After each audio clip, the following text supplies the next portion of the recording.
everyone, this is lecture video 20 and I will explain Rolle's theorem in this lecture. Basically, it says that if a differentiable function, okay, look at this graph please. If a differentiable function crosses a horizontal line at two different points, then there is at least one point here, the point C, where the tangent to graph is horizontal, which means that the first derivative is 0, right? So let's look at the formal statement now. There are assumptions here and then the conclusion part. So what are the assumptions? Your function is continuous over the closed interval and it is differentiable over this open interval. And there is one more assumption here. We assume that f of a is the same as f of b. I mean, your graph intersects this horizontal line twice. That's why these images are the same. If these three assumptions hold, this is our assumption box. Okay, so let's put the box here.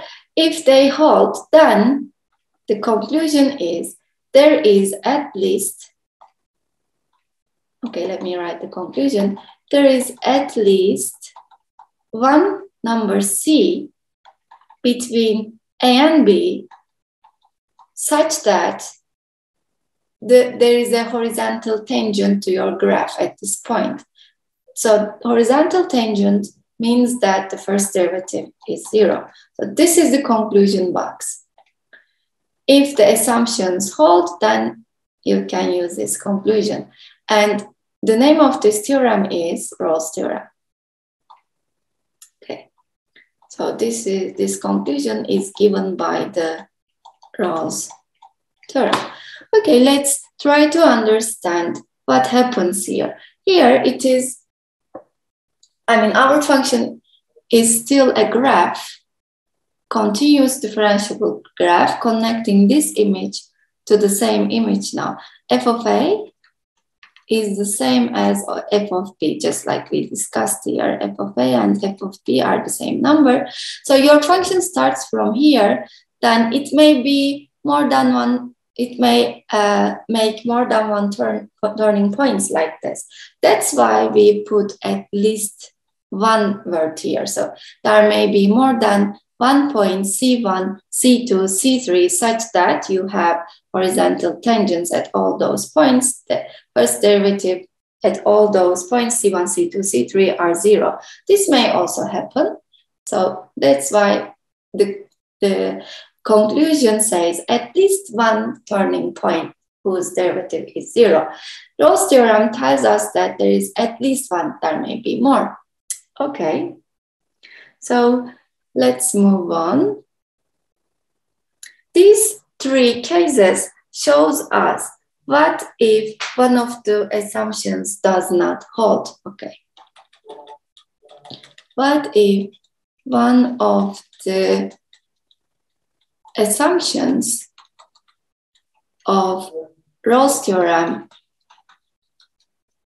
does not hold? Okay. So let's try to answer this question. Here for the first picture, the given function is not continuous at x equals a, right? At this point, the given f of x is not continuous. So the first assumption is violated there. That's why you cannot make sure that there is at least one turning point whose first derivative is 0, right? So in fact, this is the case. There is no turning point here. This doesn't mean that Rolle's theorem is wrong. No, Rolle's theorem does not work here because one of the most important assumptions, which is continuity, does not hold. Okay, so let me write. There is no point here such that f prime c is 0. That's why Rolle's theorem does not apply. You cannot apply it because of this, because the assumptions does not hold. Okay, I will remove this. Okay, look at the second picture. At this point, again, there is a jump. we had also jump here in the first case. That's why your function again is not continuous at x equals x0. Assumptions does not hold. That's why there is no point f prime c is 0. Since the assumptions, continued assumption does not hold, conclusion doesn't hold too. You cannot apply Rolle's theorem. Okay, now look at this point. This is a corner point at x equals x0. At x equals x0. Okay, there is no problem about continuity. Function is continuous, but f of x is not differentiable. You know, at the corners, you cannot have first derivative. First derivative is not defined, so your function is not differentiable. That's why, again, we cannot apply Rolle's theorem. And in fact, there is no point whose first derivative is 0 at also this case.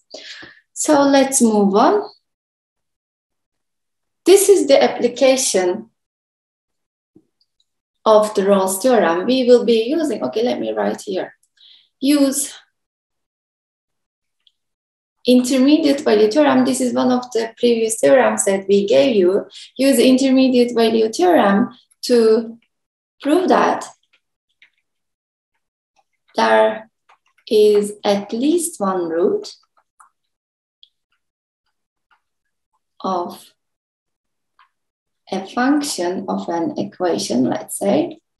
And we will be using Rolle's theorem. Rolle's theorem is the new one that we have covered in this lecture to prove that there is exactly a certain number of roots. Okay. So we will be using Rolle's theorem to prove that exactly one root, exactly two roots of a given equation. And remember, intermediate value theorem was used to prove at least one root of a given equation. So applications of Rolle's theorem is the questions like this. Show that the equation has exactly one real solution, one real root, saying the same thing. Okay, how do we do that? First of all, by using intermediate value theorem, use IVT, okay, right, to find there is at least one root,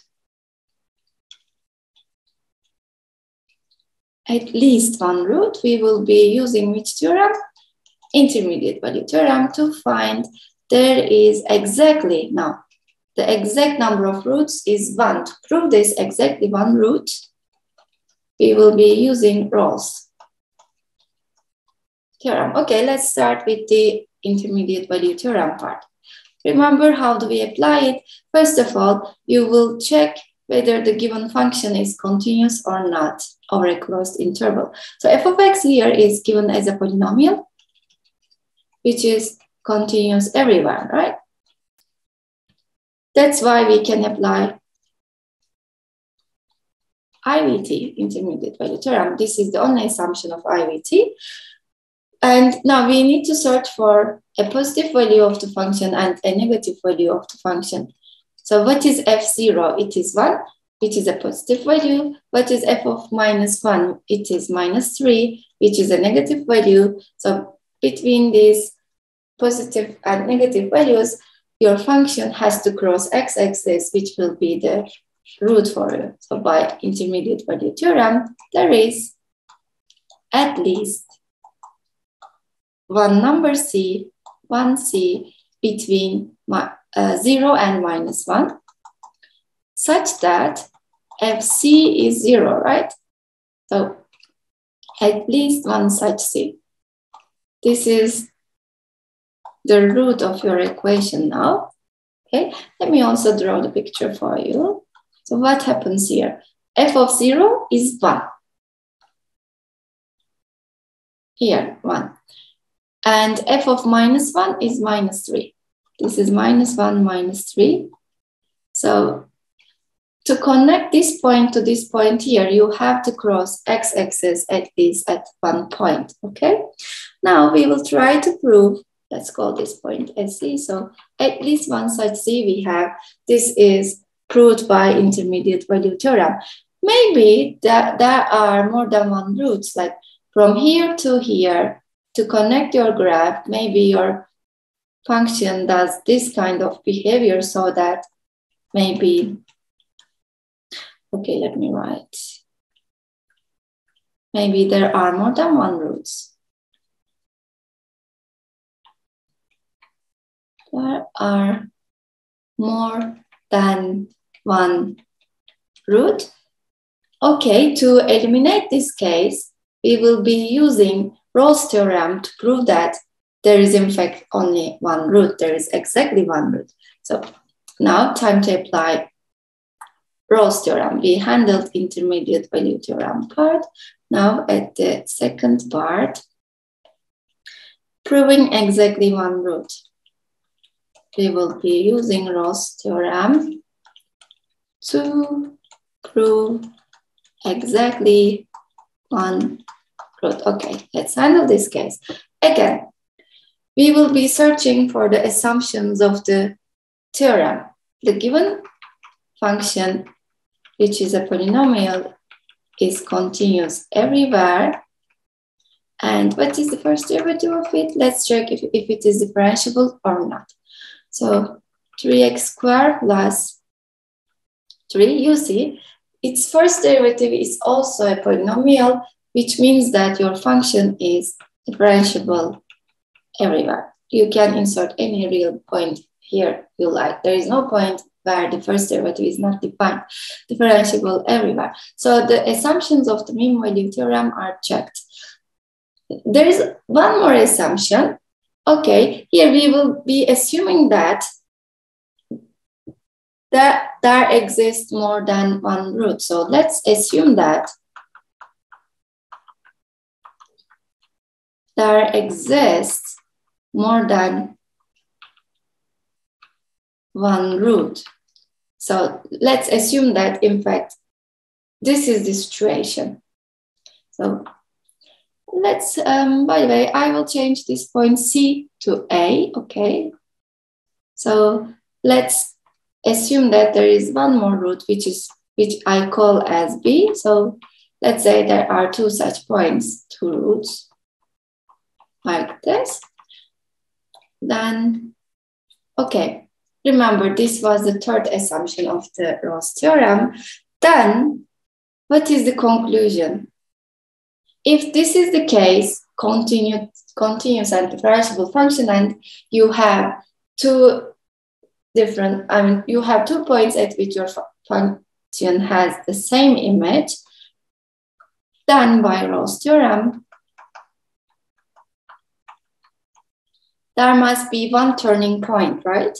So there is at least one number, one C between A and B. Okay, let me draw the picture. What do we have here? At the point A and at the point B, your function is 0. Remember, A, B, your function is 0. Okay, then to connect this image to this image with a continuous graph, continuous and differentiable graph, there must be at least one number C between A and B, such that, what is special about this point now, such that the first derivative is 0, such that f prime is 0. Okay, we assume this was an assumption, and then we end up with this fact where the first derivative is 0. But look at your first derivative function. There is a problem about this conclusion. If you look at the first derivative function more carefully, you will see that it is something always positive, right? This is always positive. Always positive. That's why this conclusion contradicts with this fact. So if you compare these two, there is a contradiction.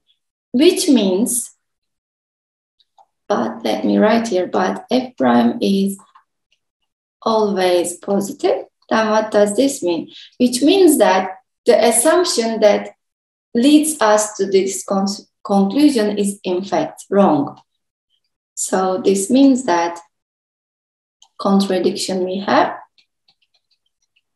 That's why the assumption that we assume here and which leads us to this conclusion was in fact wrong. So this is wrong, this cannot happen, which means that we cannot have more than one root. So there cannot contradiction. Okay, let me first write. Assumption was wrong, meaning that there cannot be more than one root. There should be exactly one.